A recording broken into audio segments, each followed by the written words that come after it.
you from my heart.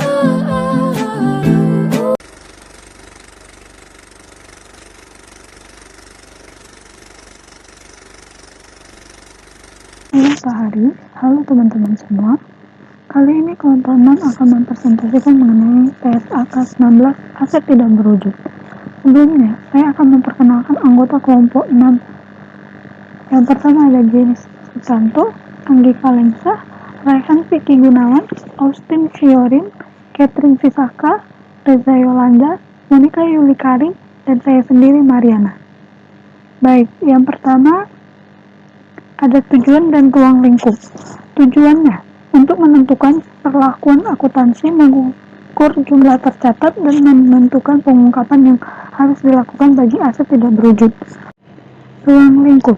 Aset tidak berwujud adalah aset non-moneter yang dapat diidentifikasi tanpa wujud fisik.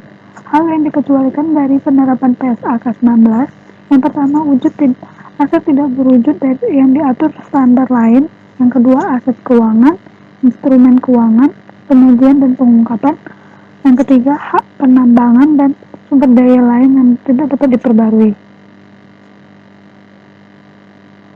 Unsur aset tidak berwujud meliputi yang pertama keteridentifikasian, yang kedua pengendalian atau sumber daya, yang ketiga adanya keuntungan ekonomis di masa depan. Contoh aset tidak berwujud yaitu paten, copyright, customer list, franchise. Apa saja unsur aset tidak berwujud? Yang pertama, keteridentifikasian, yang mana yang pertama dapat dipisahkan atau dibedakan, yang kedua simbol dari kontrak atau hak legal lainnya, yang kedua pengendalian, jika entitas memiliki pertama kemampuan untuk memperoleh manfaat ekonomis masa depan, yang kedua dapat membatasi akses pihak lain dalam memperoleh manfaat ekonomis tersebut, yang ketiga manfaat ekonomis masa depan mencakup pertama pendapatan dari penjualan barang atau jasa, yang kedua penghematan biaya, yang ketiga manfaat lain yang berasal dari penggunaan aset tersebut. Pengakuan dan pengukuran. Dalam mengakui suatu aset tidak berwujud, entitas perlu menunjukkan bahwa pos tersebut memenuhi satu definisi aset tidak berwujud, kedua kriteria pengakuan. Aset tidak berwujud harus diakui jika dan hanya jika satu, kemungkinan besar entitas akan memperoleh manfaat ekonomis masa depan dari aset tersebut, yang kedua biaya perolehan aset tersebut dapat diukur secara andal. Yang pertama, perolehan terpisah. Biaya perolehan sama dengan harga beli plus segala biaya yang dapat dikaitkan langsung. Yang kedua, akuisisi sebagai bagian dari kombinasi bisnis. Biaya aset sama dengan nilai wajar pada tanggal akuisisi. Pengakuisisian dengan hibah pemerintah. Biaya aset sama dengan nilai wajar atau nilai nominal plus pengeluaran lainnya. Yang keempat, pertukaran aset. Biaya aset sama dengan nilai wajar kecuali tidak memiliki substansi komersial dan nilai aset dapat diukur secara andal. Mengapa goodwill yang dihasilkan secara internal tidak boleh diakui sebagai aset? Karena goodwill tersebut bukan merupakan suatu sumber daya teridentifikasi atau tidak dapat dipisahkan dan tidak timbul dari kontrak atau hak legal yang dikendalikan oleh entitas dan bisa diukur secara andal menurut biaya perolehannya. Aset tidak berwujud yang dihasilkan secara internal. Untuk menentukan apakah suatu aset tidak berwujud yang dihasilkan secara internal memenuhi syarat untuk diakui sebagai aset tidak berwujud dibagi menjadi dua tahap. Yang pertama tahap penelitian atau tahap riset, yang kedua tahap pengembangan. Biaya perolehan aset tidak berwujud yang dihasilkan secara internal terdiri atas seluruh biaya terkait langsung yang dibutuhkan untuk membuat, menghasilkan, dan mempersiapkan aset tersebut sehingga siap untuk digunakan sesuai dengan cara yang dimaksudkan oleh manajemen. Yang selanjutnya pengakuan beban. Pengeluaran untuk aset tidak berwujud harus diakui sebagai beban pada saat terjadinya kecuali. Yang pertama, pengeluaran itu merupakan bagian dari perolehan aset tidak berwujud yang memenuhi kriteria pengakuan. Yang kedua, diperoleh melalui suatu kombinasi bisnis yang berbentuk akuisisi dan tidak dapat diakui sebagai aset tidak berwujud. Apabila demikian halnya, maka pengeluaran tersebut merupakan bagian dari goodwill pada tanggal akuisisi. Beban masa lalu yang tidak diakui sebagai aset. Pengeluaran atas unsur aset tidak berwujud yang awalnya diakui entitas sebagai beban tidak boleh diakui sebagai bagian dari biaya atau hak perolehan atas aset tidak berwujud di kemudian harinya. Selanjutnya akan dilanjutkan oleh teman saya. Nah, selanjutnya kita akan membahas mengenai pengukuran setelah pengakuan. Setiap entitas itu harus memilih baik model biaya ataupun model revaluasi sebagai kebijakan akuntansi yang akan digunakan oleh entitas tersebut. Nah, jika suatu aset tidak berwujud itu dicatat dengan menggunakan model revaluasi, itu artinya semua aset lainnya dalam kelas tersebut juga harus dicatat dengan menggunakan model yang sama, kecuali tidak ada pasar aktif untuk aset tersebut. Nah, sekelompok aset tidak berwujud itu adalah sekelompok aset dengan sifat alami yang sama dan digunakan dalam kegiatan operasi suatu entitas. Aset-aset di dalam sekelompok aset tidak berwujud direvaluasi pada waktu yang bersamaan untuk menghindari revaluasi aset secara selektif dan juga pelaporan jumlah dalam laporan keuangan yang menggambarkan perpaduan biaya dan nilai aset pada tanggal yang berbeda.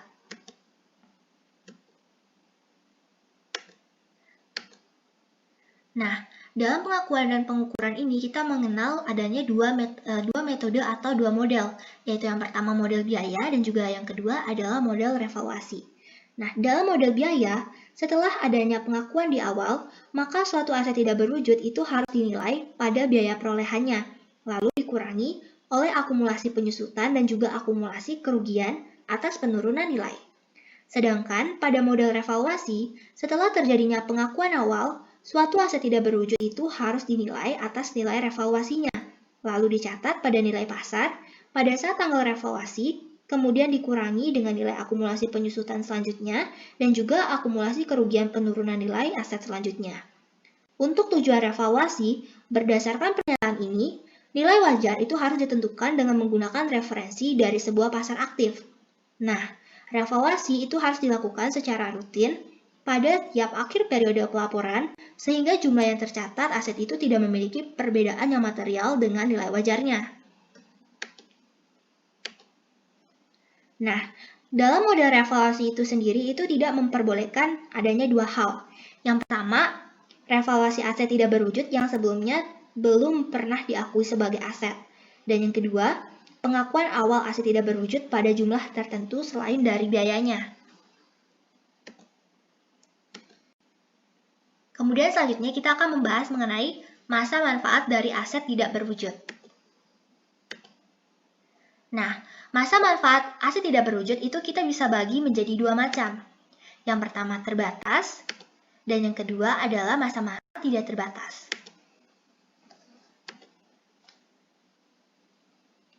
Sebuah entitas itu harus menilai apakah masa manfaat dari suatu aset tidak berwujud yang mereka miliki itu memiliki masa manfaat yang terbatas atau tidak terbatas. Nah, sebuah aset tidak berwujud itu bisa dikategorikan memiliki masa manfaat yang terbatas jika memiliki jangka waktu ataupun jumlah produksi atau jumlah unit serupa yang dihasilkan dalam suatu masa manfaat tertentu. Sedangkan sebuah aset tidak berwujud itu dapat dikategorikan sebagai aset tidak berwujud yang memiliki masa manfaat tidak terbatas itu berdasarkan analisis dari seluruh faktor relevan. Tidak ada batas yang terlihat pada saat ini atas periode yang mana aset diharapkan menghasilkan arus kas neto bagi entitas. Nah, akuntansi untuk aset tidak berwujud itu didasarkan pada usia manfaatnya. Suatu aset tidak berwujud dengan masa manfaat terbatas itu perlu untuk kita lakukan amortisasi. Sedangkan suatu aset tidak berwujud dengan masa manfaat tidak terbatas itu tidak perlu untuk kita amortisasi.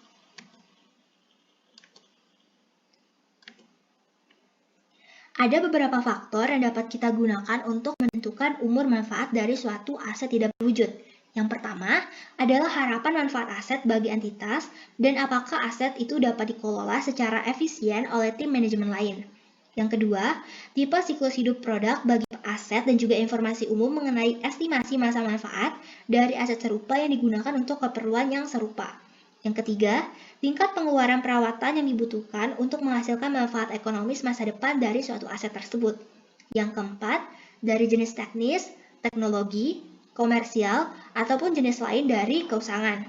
Yang kelima, stabilitas industri di mana aset beroperasi dan perubahan permintaan pasar atas produk ataupun jasa yang dihasilkan dari aset tersebut.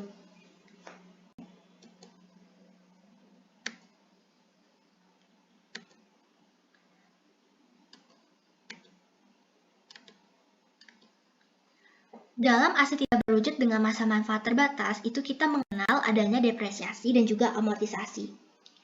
Nah, nilai depresiasi dari sebuah aset tidak berwujud dengan masa manfaat terbatas itu harus dialokasikan secara sistematis sepanjang masa manfaatnya.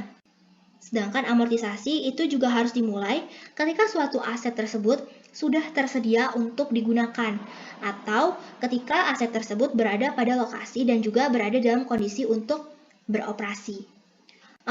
Amortisasi harus segera dihentikan pada waktu yang mana lebih dahulu antara ketika aset digolongkan sebagai aset yang dimiliki dijual atau aset yang dihentikan dan tanggal dari kegiatan operasional dengan mencantumkan tanggal ketika suatu aset itu dihentikan.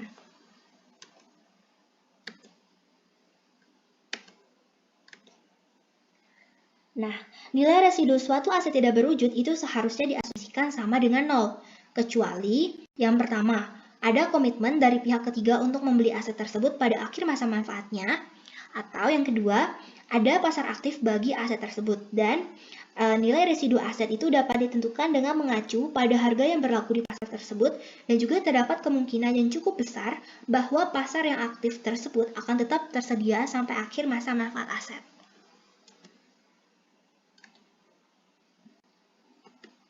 Penghentian dan pelepasan.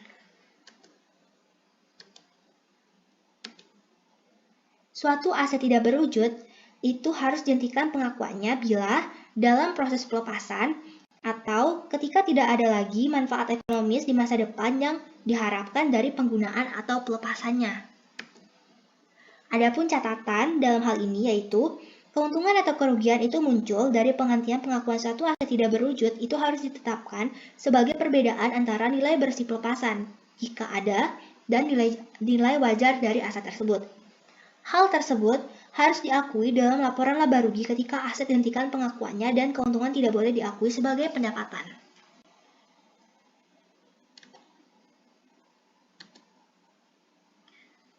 Baiklah, ini adalah contoh perhitungannya. Pada kasus pertama, di tanggal 4 Januari 2020, ada sebuah perusahaan Inter1 yang melakukan penelitian atas paten yang diasumsikan memiliki masa manfaat selama 10 tahun. Total biaya yang dikeluarkan sebesar 10.000 yang terdiri dari 4.000 untuk biaya penelitian dan juga 6.000 untuk biaya pengembangan. Maka, jurnal yang harus kita lakukan adalah dengan mendebit Research and Development Expense sebesar 4.000 dan juga paten sebesar 6.000, serta mengkredit cash sebesar 10.000. Kemudian kasus kedua, masih pada perusahaan yang sama, di akhir tahun 2020 perusahaan Inter1 akan melakukan tutup buku yang mengharuskan dia untuk melakukan amortisasi terhadap paten tersebut. Maka jurnal yang harus kita lakukan yaitu dengan mendebit amortization expense sebesar 600 dan juga mengkredit paten sebesar 600. Nah, untuk mencari nilai 600 ini, yang perlu kita lakukan pertama kali itu adalah menghitung lamanya waktu dari tanggal kita memperoleh paten sampai dengan 31 Desember. Nah, kebetulan di dalam soal ini atau yang sudah di slide sebelumnya pada kasus 1, itu kan paten kita peroleh pada tanggal 4 Januari. Maka, dalam tahun 2020 itu penggunaannya full sebesar 12 bulan atau 1 tahun. Jadi untuk mencari amortization expense-nya, kita bisa membagi 6.000 dan juga 10. Maka kita dapatkan hasilnya 600, yaitu 600 ini itu adalah besaran amortisasi yang harus kita lakukan pada paten setiap tahunnya. Dan karena pada tahun 2020 ini dipakai secara full, maka kita juga melakukan amortisasi full sebesar 600. Kemudian ketika kita sudah berhasil untuk menghitung amortization expense-nya berapa, maka kita bisa langsung mencari carrying value patennya, yaitu dengan mengurangi 6.000 dan juga 600, maka didapatlah 5.400 sebagai nilai dari carrying value patennya. Kemudian pada kasus ketiga, setelah menghitung amortisasi paten, perusahaan Inter 1 mengetahui bahwa recoverable amount paten sebesar 5.000. Maka kita harus mencatat kerugian, yaitu dengan mendebit loss on impairment dan juga mengkredit paten sebesar 400. Tadi kan kita sudah menghitung di slide sebelumnya, kalau misalkan carrying value paten kita pada saat ini itu adalah sebesar 5.400. Kemudian diketahui kalau misalkan recoverable amount patennya itu sebesar 5.000. Maka ada kerugian yang harus kita jurnal, makanya kita mendebit loss on impairment sebesar 400. Nah, besarnya kerugian itu kita bisa hitung dengan menselisihkan atau mengurangi dari carrying value paten dan juga recoverable amount paten. Di mana di sini selisihnya itu adalah 400, yaitu 5.400 dikurangi dengan 5.000. Baiklah, sekian presentasi dari kelompok kami. Semoga bermanfaat dan terima kasih.